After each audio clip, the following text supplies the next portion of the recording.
season. Thrilled to say I'm here in the Squash TV studio with Joey Barrington. It's been a long time coming, Joey, but here we are. We finally get to work closely together.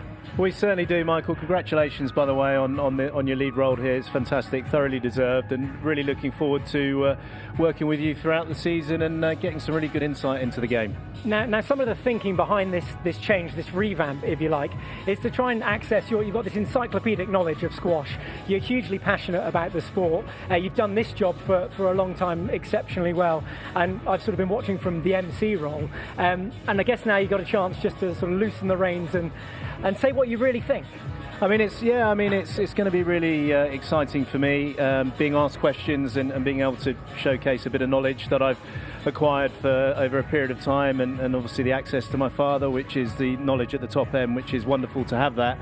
But I can't wait. The way the PSA are promoting the game and with the way it's going strength to strength, and now what we're doing here in the team, we've got an extensive team, a lot of people involved, and it's going to bring a lot of colour and really showcase the sport as it should be as we move ahead towards the Olympics. And what a kickstart to this season. Olympics 3 years away still, but it is that sort of steady journey, that Olympic cycle on the way up to that.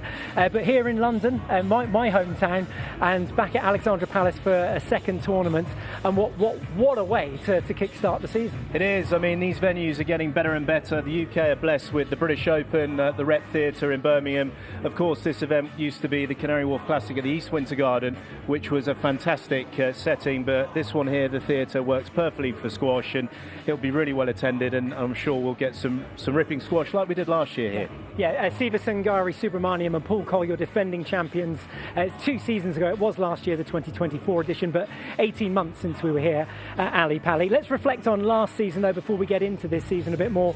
Favourite moments from last season? Can you pick a game that really sort of summed up the season for you? Yeah, I mean, there were so many, but one that really stood out for me was in El Gouna. It was the quarterfinals between Amina Orfi, the Orphanator, and the Warrior Princess, Nour El Shabini. They'd had a humdinger in the Egyptian Open previously, and then this one went all the way. It was 101 minutes, 2 tie breaks that Amina Orfi won. And in hot conditions, and the way she took down the Warrior Princess as a teenager was something quite spectacular. She then kick-started and got to the final where she had a great match with Gohar. So, you know, I loved that one, and I thought that was a really nice one to stand out. But also, Amina Orfi is featuring in this event as the number 2 seed. Yeah, Olivia Weaver, the number 1 seed coming in here, the American, also looking to push up the rankings. Just on that rivalry between Orfi and El Shabini, Orfi's obviously got them in their sights, and she's got the ability to dispatch them in those big tournaments. Yeah, she's frightening as a prospect when you think of Gohar and Shabini and El Hamami, and then suddenly Orfi comes along. I mean, she takes no prisoners. She's evolving a game. The physicality is always something that's completely and utterly struck me, that she's got so strong so early. I can't believe she plays these matches for so long at such a high tempo and is able to back up. So she doesn't just get these victories against these top players. In that tournament in El Gouna, she then took out Olivia Weaver 3-love, who's the number 1 seed here, and then had a 3-1 with Gohar. So it's the day. I don't know how she gets that strength, Michael. Maybe you could give me a bit of insight into that. I don't know. That's why you're here. Top 3 are missing though. No Nour and Gohar, no Nour El Shabini, and no Hania El Hamami this week in London. We'll see them in the Egyptian Open though later this month. Yeah, exciting. It gives an opportunity for the chasing pack, as we've been saying throughout last season, and they're stacking up, and we saw massive upsets here last year with Subramaniam, and I think we're going to have some big scalps taken in this event, but a great opportunity for the top seeds to start the season with some really good points at gold level. Fantastic insights. We're going to get more from you very shortly. As Joey said earlier, this was formerly the Canary Wharf Classic. It was a tournament that was full of energy and enthusiasm, and the city of London would descend on the event. Slightly different feel here up at Ali Pali in North London, but still a very similar vibe.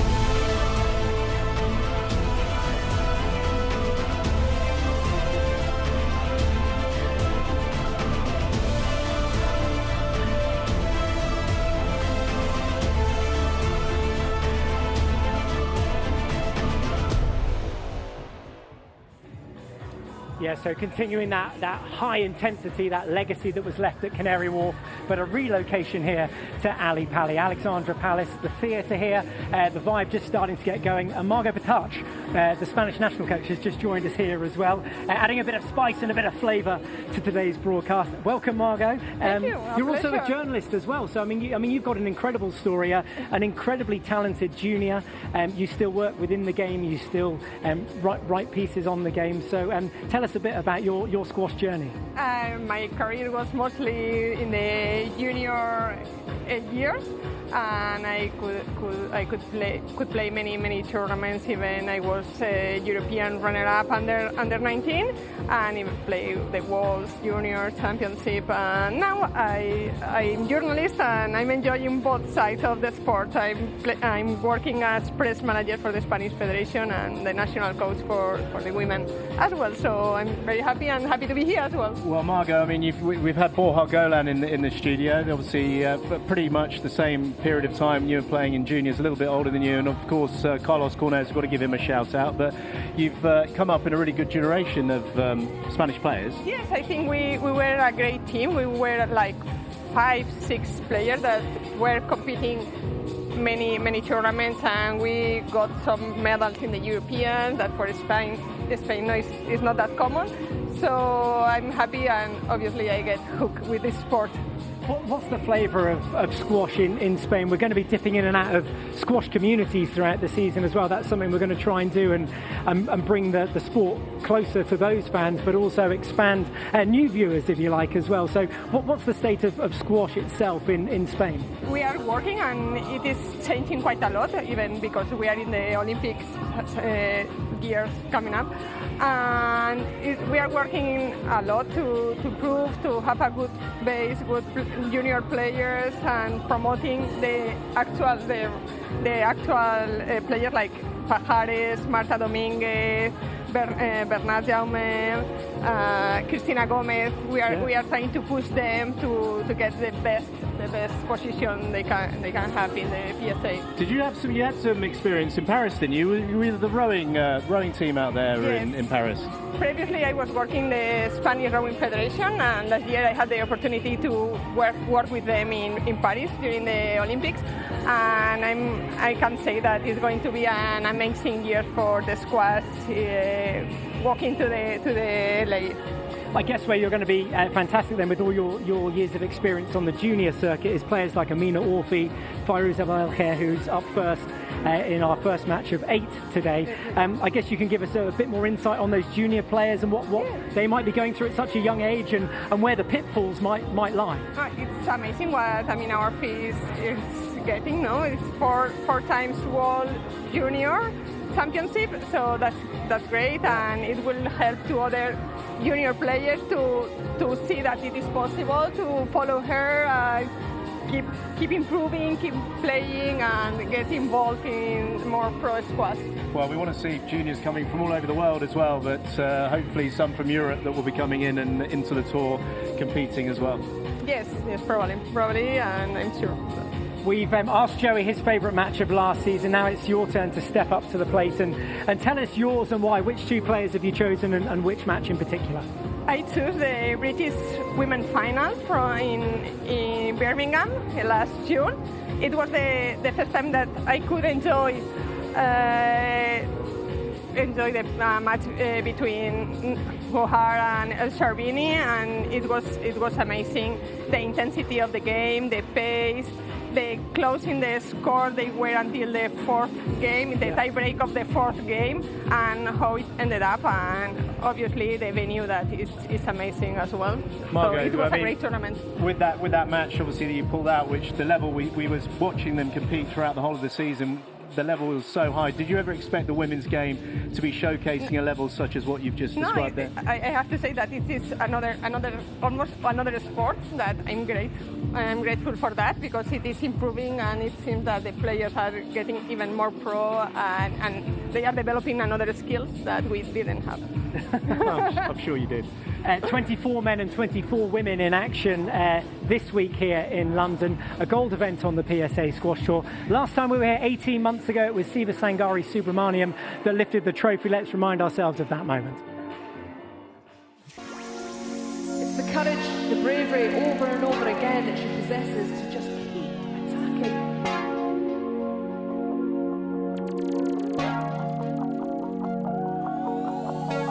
It's been absolutely unbelievable, so impressive. She's played the squash of her life. I have to say, the complete squash player, how she's commanded this court.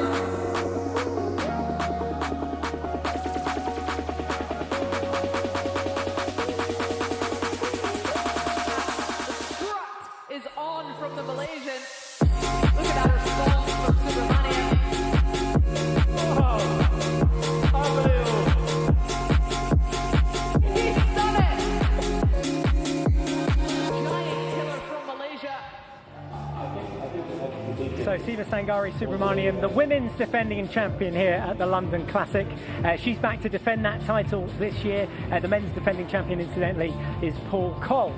Two more champions joining me in the studio here. Lisa Aitken of Scotland and Paul Johnson, former world number 4, join us next. We're getting through the guests here. This is what it's all about, dipping into your insights and varied opinions, which is what we want from you. But first of all, I want to know what you got up to in the off-season. Well, I didn't play any golf, although I wanted to. I played plenty of squash. I was over in Florida for 8-9 weeks doing some training over at the Kinetic Club. Did I see you on a speed boat with Amanda Sobey, and were you just sort of like cruising down the beaches? And that may or may not have happened, yes. I think I saw something on social media, but it looked like a great off-season for you, and you've come back looking radiant. PJ, equally radiant. Thank you, you Mike. have been on the golf course. I certainly have, hence the farmer's tan.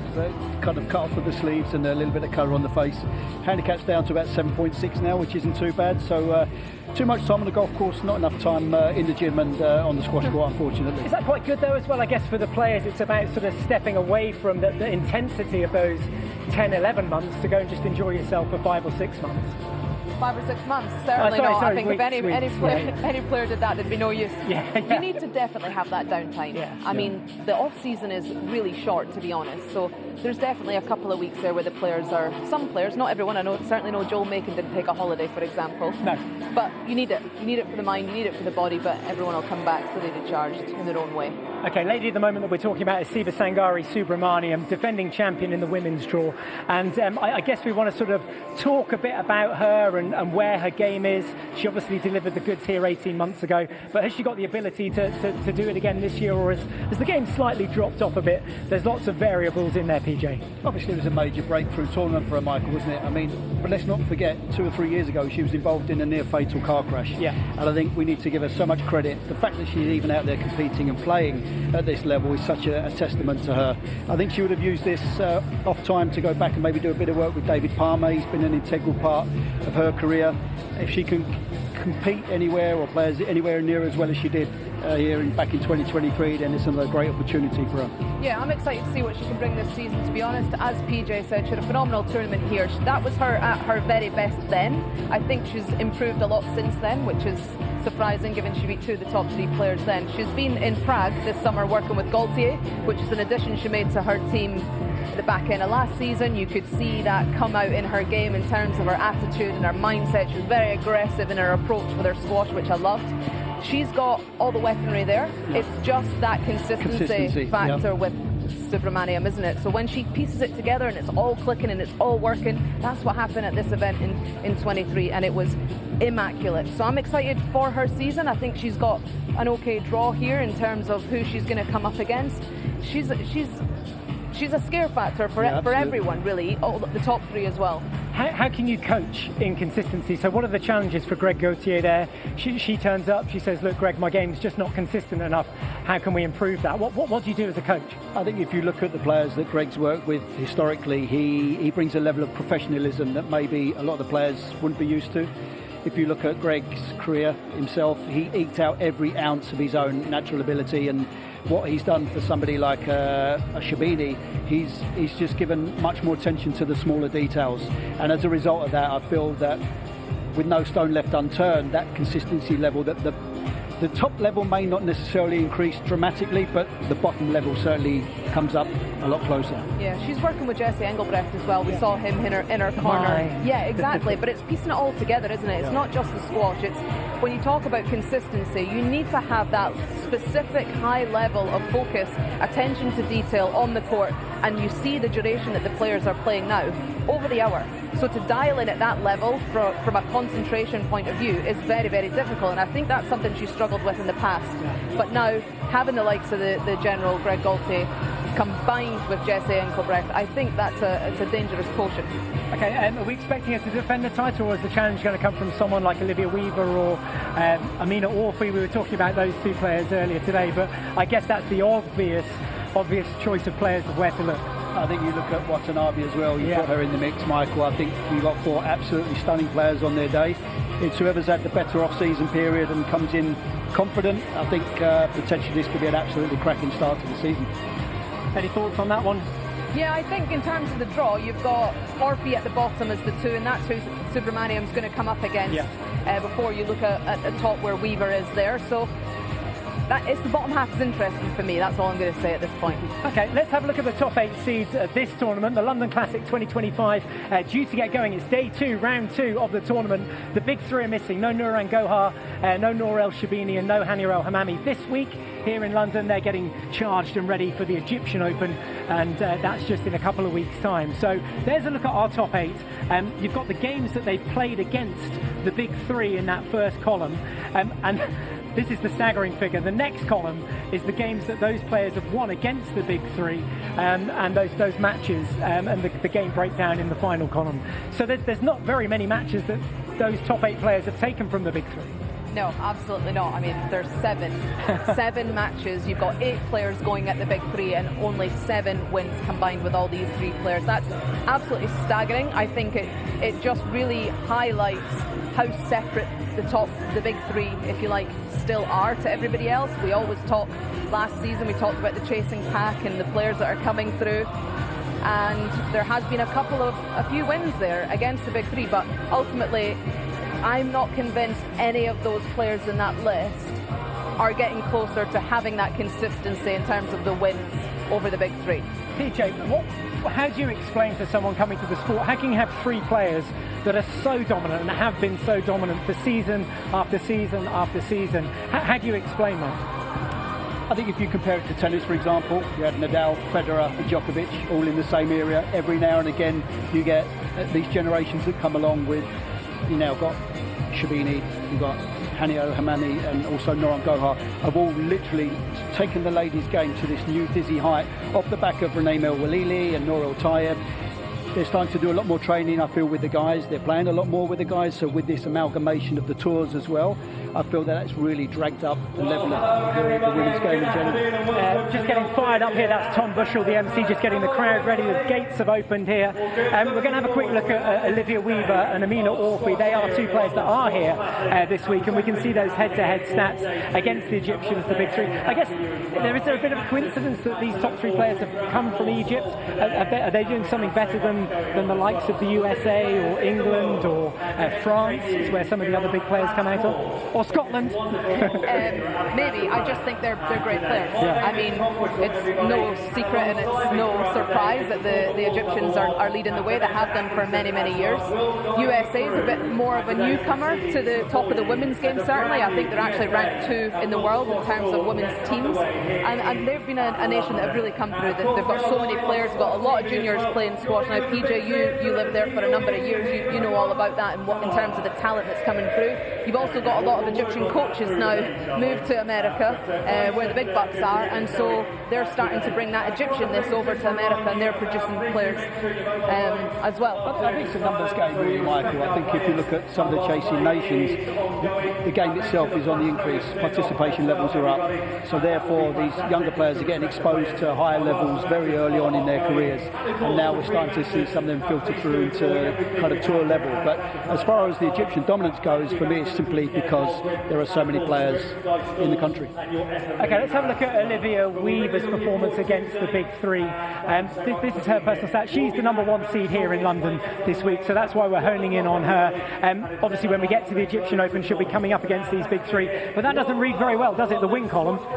No, it's 3 big fat zeros at the end of the day, which is almost quite a shock, actually, in terms of she's #4 in the world, so she is sitting right behind Hani El Hammamy in the rankings. Yeah. By the way, the points there between Olivia Weaver and Hani El Hammamy at 3 and 4 are very, very close, and I was shocked that El Hammamy chose not to play this event, because if Weaver, the #1 seed here, does take that title, it narrows that gap. But back to the 3 big fat zeros. It doesn't look great. She's certainly shown that she's capable of pushing every one of those top 3. She has nearly beaten Shabini twice, for example. There's been 5-set matches there, and this season it needs to happen, PJ, this season, doesn't it? I think she had a kind of all-time career best last season. I think she needs to capitalise on that coming into this season. Obviously, with the big three not being here this week, she can get off to a very solid start and look to press on maybe in for the Egyptian Open coming up. But I feel this is a really important season for Weaver as well, because if she draws a blank again against those kind of top 2 or 3, that's got to start to creep into your mind, your psyche and your mindset a little bit. But knowing what Olivia's like, she'll be giving her absolute all. She'll be training hard with Rodney Martin back there in Connecticut. And I think that's why I love these early tournaments in the season, Michael, because it gives you a really good chance just to see what improvements have been made in that kind of break and off-season period, and see what they can bring to the court here this week. Rumble behind the scenes is someone like Amina Orfi, could be one of those players that could deliver a shock victory against the likes of Olivia Weaver, but also the big three. She's the only lady that's done that against El Shabini and El Hammamy, I think, since the London Classic, last time we were out in a booth. Yeah, and I mean, what a journey Amina Orfi went on last season. It was quite staggering, really, how much she improved from the start of the season, which got off to a banger. She had that 5-set match with Nour El Shabini, and then she just continued to improve all the way through the season, which is really unique. You don't see a player actually make so many improvements throughout the season, but she's young, she's fresh, she's hungry, and she's in a really big part of her career where she's just taken all of this learning and experience she's got in the last couple of years and putting it to fantastic use. So it's an exciting season for Orfi, and I think we're going to see a similar season, to be honest, in terms of how she's going to be able to keep learning from her losses against the big players and keep on improving start of the season to the end of the season. Quick thoughts on Amina Orfi before we see her in action against Olivia Weaver as one of those rivalries to look out for this week? For me, maybe a diluted version is a little bit harsh, but she's kind of a slightly, at the moment, lesser version of Gohar, and that's why I feel that she hasn't really had much joy when she's come up against Noran in the events in the tournament so far. She will need to evolve some of the subtleties in her game, especially the short game. There's no arguing the physicality and the pace and the pressure that she can apply, but at the moment, for me, it's a little bit too one-paced. Yeah. We need to see a little bit more diversity and a bit more additions in the artillery respect. I mean, the hunger levels are there, and she's going to be an absolute nightmare for sure. The subtleties were something that did improve, though, from the start of the season to the end of the season, and you compared her there to Gohar. Gohar, at Orfi's age right now, I think Orfi's better. Just in terms of the different things that she's got, going on in her game. Yeah, okay. The quickness and how she's able to bring in changes. You've built your house, you've taken your corner there, well done. You've said it, we've got it. Weaver did actually beat her in the Australian Open, so let's just sort of remind ourselves of how that unfolded and I guess how she built her on that occasion in Australia. I mean, for me, Olivia Weaver had Orfi's number at the start of the season. When they two first started this rivalry, if you like, between the two of them, it was quite a tactical masterclass from Weaver. Her and Rodney Martin had done their homework on Orfi. They knew the areas of the court to target. There was a lot of lifting over to the forehand side, trying to show that forehand volley was a bit of a weakness for Orfi, and then it was putting her quickly into the front 2 corners repetitively. But as the season unfolded, Orfi then managed to change that up. She did a lot of work on her forehand volley, and her speed and her movement around the court, particularly in the front 2 corners, improved massively, and that made it very difficult for Weaver. And she beat her in El Guna, PJ, so I guess that's the improvement that you're talking about later on in the season. She was able to deliver the goods. But again, this is a testament to Orfi and her team, because they would have done a very good job of going back and learning from the errors of the Australian performance, and she certainly kind of put right the wrongs from that performance. And this is where she's at her very, very best. She plays like this. I was just thinking that we're bouncing around the globe, Australia to Cairo, we're in London. How much does that take an impact on your body, on your mind throughout a season? Well, talking about these two players in particular, you've got somebody that's a lot younger than the other one, and certainly I could bounce around the world on and off planes no problem when I was 16, 17, but now at 35 that's a different story. So in terms of Weaver, we know she's had some injuries there, a couple of back spasms in particular when she plays, so the travelling's not going to be particularly great for that. But it's all about how you look after yourself and what you're doing in the gym and when you get off the flight and things like that. And we've really focused on the women's half of the game on this particular edition, but we've got 8 matches to bring you very shortly. Let's just cast an eye over the men's half of the tournament. Paul Cole's in town. He's got great success on UK soil, on London soil in particular, Canary Wharf Classic, and here the defending champion. So where's the challenge going to come from for Paul this year? I mean, it's a very good question. Again, the men's draw is absolutely littered with quality right throughout. I think John Makin has probably got to be a player in the mix. He's coming off the back of the national championships last week, so he would again have done another very, very hard summer. He had a good performance in the British Open as well, John Makin. Then the World Tour finals, managed to win there, so he's certainly thrown a cat amongst the pigeons, amongst the top 3. And being the stubborn Welshman that he is, I think he'll come at this fancying his chances. I think there's a little internal battle going to happen and unfold this season between Paul Cole and Joel Makin. Obviously, Ali Farag's now retired. That creates a little bit of an opportunity there for, we'll see, Mustafa Asal or Diego Elias, whatever. Who do you fancy, by the way, for world number 1? I still think Asal's going to do it, but Elias puts him in a completely different realm and a different level of physicality on the court. So I think that's going to be an unbelievable battle between those two as the season evolves.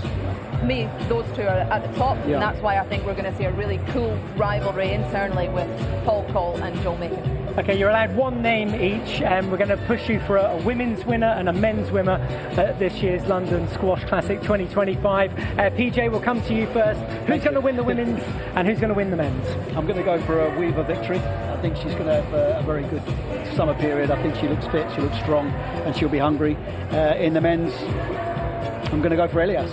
I think Diego Elias is going to come good. Okay. I wanted to pick the same. They were the two that came to my head. So I'm going to go the same. I'm going to stick with my man PJ and I'm going to go the same. Okay, and stick together as well because they're going to be part of our commentary team as well. Thank you very much for teeing us up very nicely for this year's first gold event of the season on the PSA Squash Tour. Don't forget you can subscribe to watch on Squash TV. If you've been watching on YouTube for free, hop on over and we'll get things kick-started here at Alexandra Palace.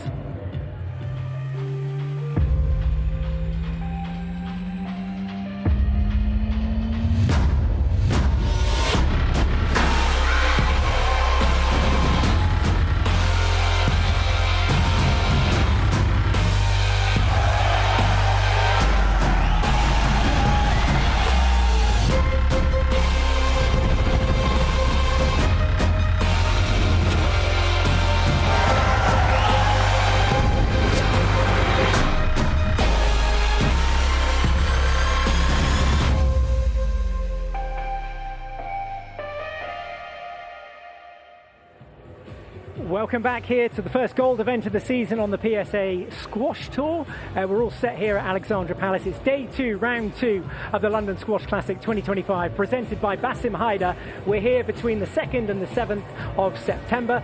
Jerry Barrington joining myself here in the studio to cast his expert eye over this one. We've let you loose, Dewey. It's time to sort of get your picks for the day. Dewey. I've been called a lot of things, Michael, but I haven't been called Dewey, but that's a new